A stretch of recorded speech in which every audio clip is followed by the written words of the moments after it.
അതെ, ഒരു വീട്ടിൽ ഡിഷ് വാഷർ ശരിക്കും ആവശ്യമുണ്ടോ, അതോ അതൊരു വെറും ആഡംബരത്തിനുള്ളതാണോ എന്ന് നമുക്കൊന്ന് റിയാലിറ്റി ചെക്ക് ചെയ്താലോ.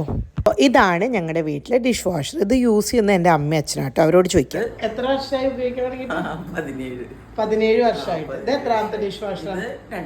രണ്ടാമത്തെ ഡിഷ്. അതെ, പിന്നെ ഇതെന്താ സംഭവം എന്നല്ലേ, ഈ ഡിഷ് വാഷറിലേക്ക് അങ്ങനെ ഓടിച്ചാടി പാത്രം ഒന്നും എടുത്ത് വെക്കാൻ പറ്റില്ല കേട്ടോ. നമ്മൾ അതൊന്ന് വെള്ളം ഒഴിച്ച് എച്ചിലൊക്കെ കളഞ്ഞ്, അല്ലെങ്കിൽ ഇപ്പോൾ ചായപാത്രം ആണെങ്കിൽ അടി പിടിച്ചതൊക്കെ ഒന്ന് ജസ്റ്റ് ഒന്ന് ക്ലീൻ ചെയ്തിട്ട് വേണം ഡിഷ് വാഷറിലേക്ക് വെക്കാൻ. ക്ലീൻ ചെയ്യാന്ന് പറയുമ്പോൾ സോപ്പും വെള്ളം എടുത്ത് ഉപയോഗിച്ച് കഴുകിയിട്ട് വെക്കാന്നല്ല, ജസ്റ്റ് ഒന്ന് ക്ലീൻ ചെയ്ത് അതിൽ അടി പിടിച്ചതൊക്കെ ഒന്ന് കളഞ്ഞിട്ട് വേണം വെക്കാൻ. പ്ലേറ്റ്സ് ആയാൽ എച്ചിലൊക്കെ ഒന്ന് ജസ്റ്റ് വെള്ളം ഒഴിച്ച് കഴുകിയിട്ട് വേണം വെക്കാനായിട്ട്. ഇതിങ്ങനെ നമ്മൾ ഭക്ഷണം കഴിച്ച പ്ലേറ്റുകളും പാത്രങ്ങളൊക്കെ ജസ്റ്റ് ഒന്ന് വെള്ളം ഒഴിച്ച് വാഷ് ചെയ്തിട്ട് ഡിഷ് വാഷറിൽ സ്റ്റാക്ക് ചെയ്യാൻ വേണ്ടി റെഡിയാക്കി വെച്ചേക്കാം കേട്ടോ. ഇത് ബോഷ് അല്ലേ? ആദ്യത്തെ ഏതായിരുന്നു അമ്മ? IFB ആയിരുന്നു. കുറേ വർഷം മുമ്പ്. ഓക്കെ, ഇതാണ് എൻ്റെ അമ്മ, ഇതാണ് കിച്ചൺ. ഓക്കെ, എണ്ണയും മെഴുക്കും നന്നായി പോവും. എച്ചിലൊക്കെ കഴുകിയിട്ട് മീനൊക്കെ അങ്ങനെ ഇതാക്കിയിട്ട് ഫ്രൈ ഒക്കെ ചെയ്തിട്ടുള്ള പിന്നെ ആ പാത്രങ്ങളൊക്കെ ഉണ്ടാവുമല്ലോ, നമ്മള് കഴിച്ച പ്ലേറ്റുകൾ, അതിലൊക്കെ ഒരു മീനിന്റെ ഒരു മണം ഉണ്ടാവില്ലേ, അത് ഡിഷ് വാഷറിൽ ഇട്ടാ ഉണ്ടാവില്ല. തുടക്കത്തിലെ വീഡിയോയിൽ കിച്ചൺ നീറ്റ് ആയിട്ടല്ല കിടക്കുന്നത്. അപ്പോൾ കിച്ചൺ എന്തെങ്കിലും വൃത്തികേടായിട്ട് ഇട്ടേക്കുന്നതെന്ന് ചോദിക്കുന്നവരോട്, കിച്ചൺ ഇതേ പൊതുവെ ഇങ്ങനെയാണ് ഇരിക്കുക. എൻ്റെ അമ്മ പ്രത്യേകിച്ച് നല്ല നീറ്റായിട്ട് വെക്കുന്ന ഒരാളാണ്. ഞാൻ അതിൻ്റെ ഇടയിൽ ചാടിക്കയറി ചെന്ന് വീഡിയോ എടുക്കാൻ വേണ്ടിയിട്ട് ധൃതി പിടിച്ചിട്ട് ഓരോന്ന് കാട്ടിക്കൂട്ടിയിട്ട് വന്നതാണ് ആ വൃത്തികേട്. പക്ഷെ അത് ഞങ്ങൾ അങ്ങനെയല്ല ഇടുക, ഞങ്ങൾ ക്ലീൻ ആയിട്ട് തന്നെയാണ് വെക്കുക. ഇത് പെട്ടെന്ന് ആ വീഡിയോ എടുത്തപ്പോൾ അങ്ങനെ വന്നതാണ്. ഇത് ഇന്നലെ നൈറ്റ് വാഷ് ചെയ്ത് വെച്ചിരിക്കുന്നതാണ്. എടുത്തു പാത്രങ്ങൾ, ബാക്കി ഇനി ലോഡ് ചെയ്തൊന്ന് എടുത്ത് മാറ്റി. ഇതൊക്കെ നോക്കും, നല്ല ക്ലീനായിട്ട് നല്ലൊരു സ്മെല്ലും ഉണ്ട് കേട്ടോ. നല്ല ഫ്രഷായിട്ട് നമ്മളിപ്പോൾ ഈവൻ ഹോട്ടലിലും അവിടെ ഇവിടെയൊക്കെ പോകുമ്പോൾ പാത്രമൊക്കെ നല്ല ഇളം ചൂടിൽ കിട്ടില്ലേ, അതുപോലെ കിട്ടും.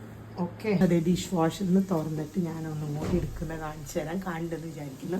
ഞാൻ ഡിഷ് വാഷർ ഇതാണ്. ഇന്നലെ രാത്രി കഴുകി വെച്ച പാത്രം. ഇങ്ങനെ പാത്രങ്ങളൊക്കെ കഴുകിയിട്ടായിരിക്കും ഞാനത് ശരിക്കും കേട്ടോ. നല്ല ഒരു സ്മെല്ലുണ്ട്. അല്ലെങ്കിൽ നമ്മൾ പാത്രമൊക്കെ എടുത്താൽ ചിലപ്പോൾ ഒരു ഉളുമ്പിൻ്റെ സ്മെല്ലൊക്കെ ഉണ്ടാവില്ലേ, ഇതൊക്കെ കംപ്ലീറ്റ്ലി പോയി കിട്ടും. അപ്പം അതിനുവേണ്ടി നമ്മൾ നേരത്തെ പറഞ്ഞ പോലെ ഇതിൽ സോൾട്ടും പിന്നെ ഈ ലിക്വിഡൊക്കെ യൂസ് ചെയ്യുന്നുണ്ട്.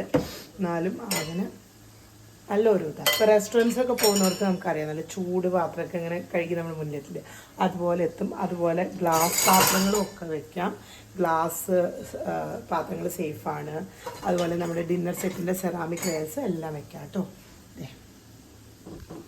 2 ട്രേ ആണുള്ളത് സെക്കൻഡ്. നമുക്ക് വേണ്ട പാത്രങ്ങളൊക്കെ ഇതിൽ ലോഡ് ചെയ്തും, ഈവൻ ഗ്ലാസ് ആയാലും ഗ്ലാസ് പാത്രം ആയാലും ഒക്കെ നല്ല ക്ലീൻ ആയിട്ട് കിട്ടും. നല്ല അടിപൊളി സ്മെല്ലാണ്. പാത്രങ്ങളൊക്കെ ഇങ്ങനെ കമത്തി വെക്കണം കേട്ടോ.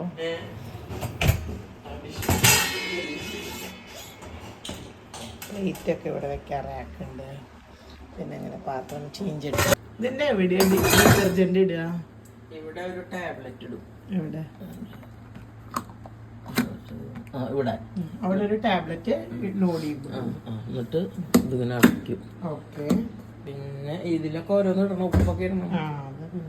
അത് എല്ലാ ദിവസവും ഉണ്ടാകും. അമ്മയ്ക്ക് അത്ര ഐഡിയ ഇല്ല. അതല്ല, അത് ഡെയിലി ഇടണ്ടല്ലോ സോൾട്ട്. 10-15 വാഷൊക്കെ, ഒരു 10-15 വാഷിനുള്ള ഒരു സോൾട്ട് കിട്ടും. അത് ഇടണം. നമ്മുടെ വീട്ടിലുള്ള സോൾട്ട് അല്ല കേട്ടോ, ആണ് ടാബ്ലറ്റ് അല്ലേ? ടാബ്ലറ്റ് ഇതാണ് ടാബ്ലറ്റ്. ഇതാണ് ഓരോ വാഷ് നമ്മൾ ഇടേണ്ടത്. അപ്പൊ സോൾട്ട് ആദ്യം ഇടണം. അതിങ്ങനെ ചെക്ക് ചെയ്യണം ഇടയ്ക്ക് തന്നെ. വാഷ് പറയാറില്ല, നോക്കട്ടെ. ഈ സാധനം ഇതിൽ ഒഴിക്കുന്ന ലിക്വിഡ് അല്ല, എപ്പോഴും ഒഴിക്കണ്ട, എല്ലാ വട്ടം ഒഴിക്കണ്ട. കുറച്ച് ദിവസം കഴിയുമ്പോ ഇത് കുറച്ച് ഉപ്പിന്റെ ഒപ്പം, സോൾട്ടിന്റെ ഒപ്പല്ല, വേറൊരു ഇതില് അത് ഒഴിക്കും. ഇതെന്തിനാ യൂസ് ചെയ്യുന്നത്? ഇത് പാത്രങ്ങൾക്ക് തിളക്കും ഇതൊക്കെ കിട്ടാനായിട്ട്, നല്ലൊരു ഷൈൻ കിട്ടാനായിട്ട്, ഷൈനിങ്ങിനുള്ള. അപ്പോൾ ഡിഷ് വാഷർ വാങ്ങിക്കാൻ പ്ലാൻ ഉള്ളവർക്ക് ഒരു റിയലിസ്റ്റിക് ആയിട്ട് പെട്ടെന്ന് ചെയ്തൊരു വീഡിയോ ആണിത്. പറഞ്ഞ കാര്യങ്ങളൊക്കെ ആക്യുറേറ്റ് ആണ്. കാരണം എൻ്റെ വീട്ടിൽ ഒരു 17 കൊല്ലമായിട്ട് യൂസ് ചെയ്തുകൊണ്ടിരിക്കുന്നതാണ്. 17 കൊല്ലം എന്ന് പറഞ്ഞാൽ വെറുതെ തള്ളി മറിച്ചൊന്നല്ല കേട്ടോ. എനിക്ക് ഓർമ്മയുണ്ട്, എൻ്റെ എൻഗേജ്മെൻറ്റ് ടൈമിൽ എന്തോ വാങ്ങിച്ചതാണ്. അതായത് 2008 ഫസ്റ്റ് ഡിഷ് വാഷർ വാങ്ങിക്കുന്നത്. ഷോർട്ടാക്കിയിട്ട് പറഞ്ഞു കഴിഞ്ഞാൽ ഡിഷ് വാഷറിൽ വെറുതെ കൊണ്ട് നമ്മുടെ ഇന്ത്യൻ കിച്ചണിൽ യൂസ് ചെയ്ത പാത്രം കൊണ്ട് ഇടാൻ പറ്റില്ല. പക്ഷേ ജസ്റ്റ് ഒന്ന് വെള്ളമൊഴിച്ച് ക്ലീൻ ആക്കി കഴിഞ്ഞ് കഴിഞ്ഞാൽ നല്ല അടിപൊളിയായിട്ട് പാത്രം കഴുകി കിട്ടും. കുറച്ച് മെനക്കെടണം. ഈ ഒരു കാരണം കൊണ്ട് തന്നെ എനിക്ക് നല്ല മടിയാണ്. അപ്പം ഞാൻ കുറവായി യൂസ് ചെയ്യാറില്ല. പക്ഷേ എൻ്റെ വീട്ടിലെ അച്ഛനും അമ്മയും ഡെയിലി 2 നേരം വെച്ച് യൂസ് ചെയ്യുന്നതാണ്. So I hope the videos helpful. നിങ്ങൾ യൂസ് ചെയ്യുന്നുണ്ടെങ്കിൽ അഭിപ്രായം പറയാം. അതല്ല പ്ലാൻ ആക്കണമെങ്കിൽ അതും പറയാം. ബൈ. ഇത് വീട്ടിലിപ്പോൾ ഇതിൻ്റെ സ്റ്റോക്ക് കഴിഞ്ഞിട്ട് സാധനങ്ങളൊക്കെ ഓർഡർ ചെയ്ത് ഇതിലേക്കുള്ള സോൾട്ട് ലിക്വിഡൊക്കെ ഓർഡർ ചെയ്തിട്ട് ഇപ്പോൾ ഇവിടെ ബോഷിൻ്റെ ഒരാൾ സർവീസ് സെൻറ്ററിൽ നിന്ന് കൊണ്ടുവന്നതാണ് കേട്ടോ. ഇപ്പോൾ സാധനങ്ങളൊക്കെ ഇങ്ങനെ നമുക്ക് ഓർഡർ ചെയ്യാവുന്നതാണ്.